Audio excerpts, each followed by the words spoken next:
हाय बच्चों, हम 8वीं कक्षा के अध्याय 1 जो परिमेय संख्या है उससे संबंधित हमने कुछ सिद्धांतों के बारे में जाने थे। तो हम जानते हैं इसी से संबंधित कुछ और नियम, और कुछ नियम जानने के बाद तभी हम अध्याय को स्टार्ट करेंगे। तो देखते हैं परिमेय संख्या। जिन संख्याओं को P/Q के रूप में दर्शाया जा सके, जहाँ Q = ≠0 यानी Q 0 के बराबर नहीं हो, तथा यदि उस संख्या पर उस पर रूट लगा हो तो उसका सीधा सीधा वर्गमूल निकल जाना चाहिए, परिमेय संख्या कहलाता है। अर्थात वैसी संख्या जिसको हम P/Q के रूप में कहने का मतलब है कि अंश बटा हर के रूप में हम उसे दर्शाया जा सके, वैसी संख्या क्या होगी? परिमेय संख्या होगी।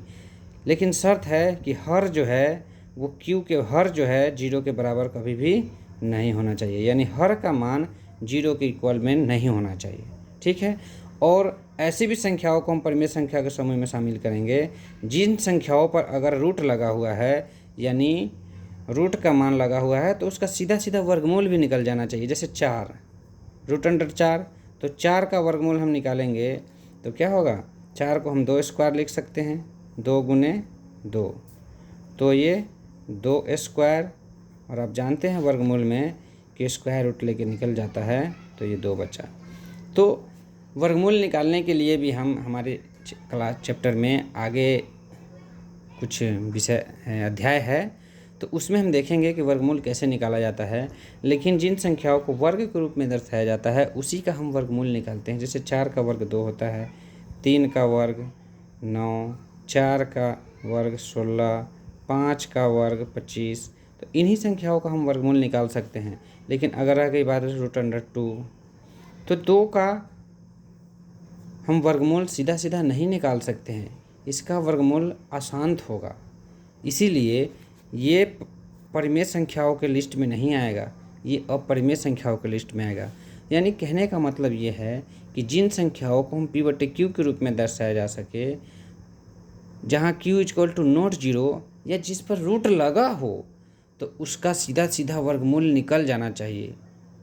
ठीक है। जैसे √9 होगा तो इसका वर्गमूल क्या होगा? 3। तो ये परिमेय संख्या है। √4 है, इसका वर्गमूल निकल गया 2, यानी रूट से बाहर निकल गया। लेकिन √2 का वर्गमूल नहीं निकलेगा, तो ये अपरिमेय संख्या हो जाएगा। ठीक है। अगर इसी तरह से √25, तो 25 का वर्गमूल क्या होता है? 5, यानी 5 का वर्ग 25 होता है, तो इसलिए इसका वर्गमूल क्या होगा? 5 होगा। तो 5 आपको परिमेय संख्या होगा। क्या होगा? परिमेय संख्या। तो इसी तरह से हम देखते हैं एग्जाम्पल के तौर पे 5/4 ये अंश बटा हर के रूप में दर्शाया जा सकता है, ये परिमेय संख्या। 6 है, अगर सीधा 6 लिखे तो कोई भी संख्या अगर हम लिखते हैं, अगर उसके बट्टा के नीचे कुछ नहीं लिखा हुआ है तो बट्टा 1 हम आसानी से लिख सकते हैं, क्योंकि 1 छुपा हुआ रहता है। कोई भी संख्या क्या है? स्वयं में अपना इकलौता भाग है। तो 6/1 का मतलब है कि 6 का 1 भाग करते हैं। तो कोई संख्या का हम भाग नहीं लगाते हैं, तो वो 1 भाग खुद ही है। यहाँ 5/4 है, यानी 5 को हम 4 भागों में डिवाइड कर रहे हैं, बांट रहे हैं। उसी तरह से देखते हैं -1/2, ये भी अंश बटा हर के रूप में है, P/Q के रूप में है।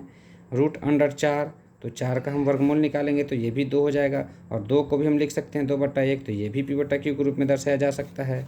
√9/5, तो 9 का वर्गमूल निकलेगा 3, 5/5, तो ये भी P/Q के रूप में दर्शाया जा सकता है। अर्थात ये क्या हुआ? परिमेय संख्या के लिस्ट में है। उम्मीद है परिमेय संख्या के बारे में समझ गए होंगे। तो बच्चों, ऐसे ही वीडियो को देखने के लिए आप चैनल को सब्सक्राइब कीजिए, बेल आइकन को दबाइए, ताकि हमारे आने वाली वीडियो जो है आपको निरंतर प्राप्त होते रहें। ठीक है।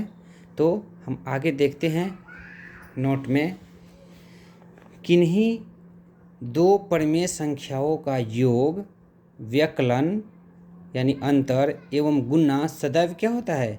एक परिमेय संख्या होती है।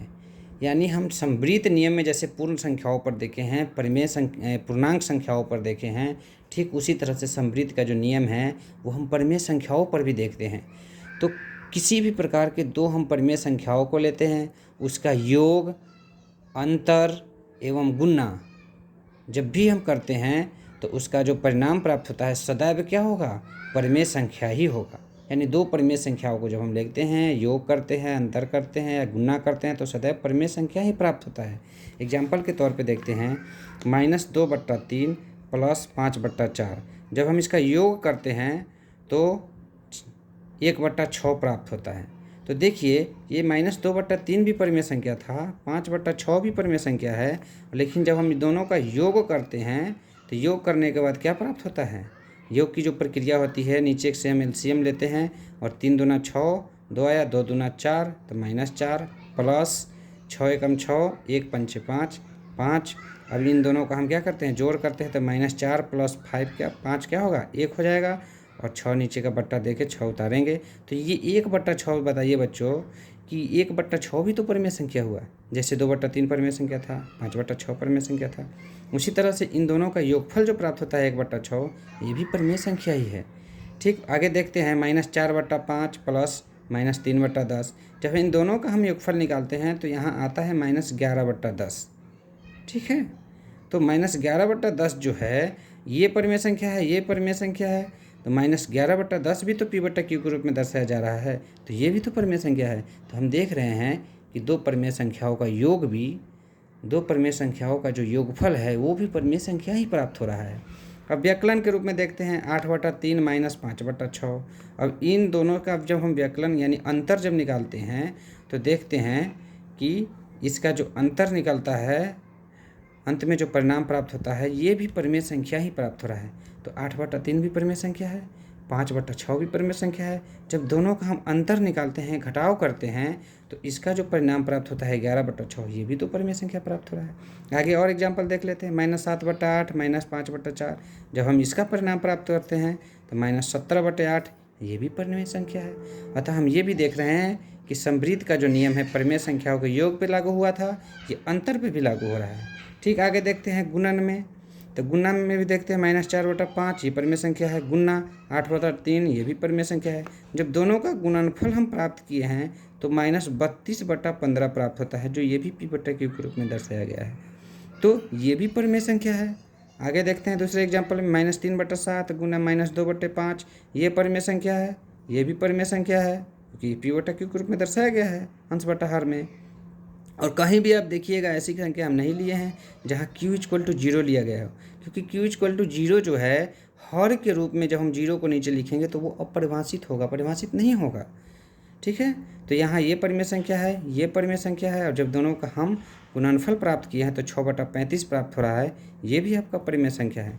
तो हम देखे हैं कि दो परिमेय संख्याओं का योग, व्यकलन यानी अंतर और गुणन तीनों क्या है, परिमेय संख्या ही प्राप्त होता है। तो बच्चों आप वीडियो को देखते हुए, वीडियो को आप पॉज कर सकते हैं, रोक कर आप वीडियो का स्क्रीनशॉट ले लीजिए और इसका जो है एक नोट तैयार कीजिए ताकि आपको याद करने में, बार बार इसको रिपीट करके रिवाइज करने में आसानी होगी। ठीक है, तो आगे देखते हैं।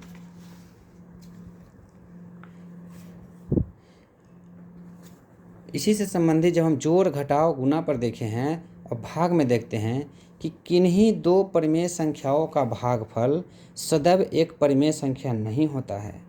तो देखिए, यानी दो परिमेय संख्या जब हम लेंगे और उसका भागफल निकालेंगे तो हमेशा परिमेय संख्या आपको प्राप्त नहीं होगा। जैसे देखते हैं -5/4 भागा 8/3। तो जब हम इसका भागा की जो प्रक्रिया पूरा करते हैं तो भागा को जब हम गुना में बदलेंगे तो 3 हर ऊपर चला जाएगा और अंश नीचे आ जाएगा, तो 3/8। जब हम इसकी भाग गुणन की जब आप प्रक्रिया करते हैं तो ये क्या रहा है, -15/32। यानी आप देखिए ये परिमेय संख्या है, ये भी परिमेय संख्या है, लेकिन जब भागफल इसका प्राप्त कर रहे हैं, भाग की प्रक्रिया करने के बाद जब इसको हम परिणाम तक पहुंचते हैं तो ये भी परिमेय संख्या के रूप में प्राप्त होता है। तो आगे हम और एग्जाम्पल लेके देखते हैं। 8/3 भागा 3/8 बराबर देखते हैं इसको भागफल जब हम भाग करने की जो प्रक्रिया है उसको पूरा करने के बाद जब हम परिणाम तक पहुंचते हैं तो 32/9 ये भी परिमेय संख्या है। तो कुछ और एग्जाम्पल लेके देखते हैं। 9/0। देखिए दोस्तों, 0 जो है, 0 भी एक परिमेय संख्या है क्योंकि 0/1 हम लिख सकते हैं। ठीक है, तो 0 एक परिमेय संख्या ही है। तो 9 एक परिमेय संख्या है, भागा 0। लेकिन 9 को जब हम 0 से भाग दिए हैं, यानी 9 भागा का मतलब बट्टा और 0, तो देखिए हम आपको बताएं हैं किसी परिमेय संख्या में हर को 0 के बराबर में नहीं रख सकते हैं क्योंकि ये अपरिभाषित हो जाएगा। क्या हो जाएगा? अपरिभाषित हो जाएगा, यानी 9/0 परिभाषित नहीं है। इसीलिए हम देखेंगे कि दो परिमेय संख्याओं का जो भागफल है सदैव दो जगह आपको प्राप्त हुआ है, ऐसे ही और जगह भी प्राप्त हो जाएगा। लेकिन जब भी कभी हम परिमेय संख्याओं में 0 से भाग देंगे तो वो परिभाषित नहीं होगा, यानी परिमेय संख्या प्राप्त आपको नहीं होगा, अपरिभाषित प्राप्त हो जाएगा। ठीक है, तो हम जिन नियमों को देखे हैं, समवृत्त से संबंधित जो हम नियम देखे हैं, पूर्ण संख्या पर, पूर्णांक संख्या पर, परिमेय संख्या पर, इसी तरह से आप स्वयं से प्राकृत संख्या पर भी करके देखिएगा। तो हम एक लिस्ट तैयार किए हैं कि परिमेय संख्याओं का योग समवृत्त के अंतर्गत होता है। अगर होता है तो लिखेंगे हाँ, अगर नहीं होता है तो लिखेंगे नहीं। उसी तरह से पूर्णांक संख्या का जो व्यक्कलन है, घटाव है, क्या वो समवृत्त पर लागू होता है? अगर होता है तो लिखेंगे हाँ, नहीं होता है तो नहीं लिखेंगे। तो ये टास्क हम आपके लिए छोड़ रहे हैं। तो बच्चों, ऐसे ही वीडियो को देखने के लिए चैनल को सब्सक्राइब कीजिए, बेल आइकन को दबाइए। थैंक यू, मिलते हैं अगले वीडियो में।